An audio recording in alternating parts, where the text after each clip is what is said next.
I'm here with Right Honourable Dr Vince Cable, Secretary of State UK, who's planning to go to India just today, very shortly. Yes, for a week, to Delhi, to Pune, Chennai and Goa.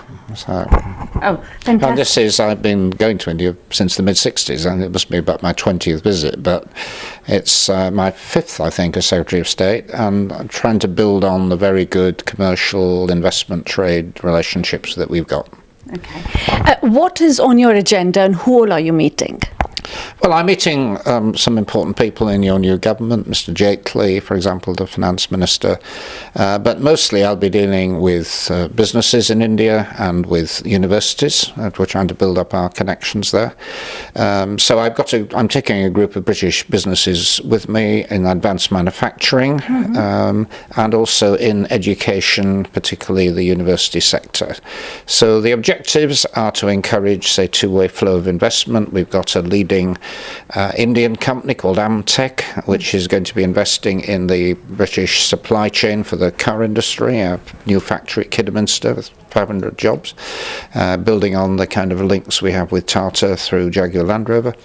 But there will be British companies who are investing in India and creating jobs in India, and I will be going to some of those openings. Now, talking about education first, there has been a lot of contention about the visa structure that has been of late, and there'll be a lot of questions that you might be asked. How are you planning to answer that and probably say that the visa, which is actually quite strict at the moment, does not allow too many students to come in?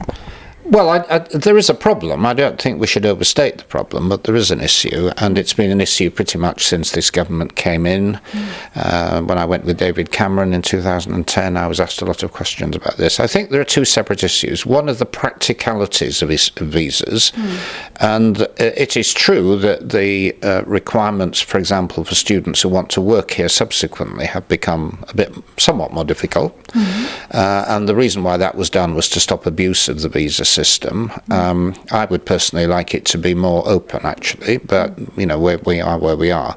But the second issue is around perception, because I think a lot of people in India, they're well informed about the UK, they know about television and radio, they know what politicians are saying, and they think some of this anti-immigration rhetoric is directed at them. I mean, it isn't actually. It's mainly the problem of people from Eastern Europe. But anyway, people in India feel they're not welcome, which is completely untrue, and I just want to counter that negative myth. Okay, fantastic. The other one is, you have heard the government has shut down 700 bogus colleges, but in the view to stop illegal immigration.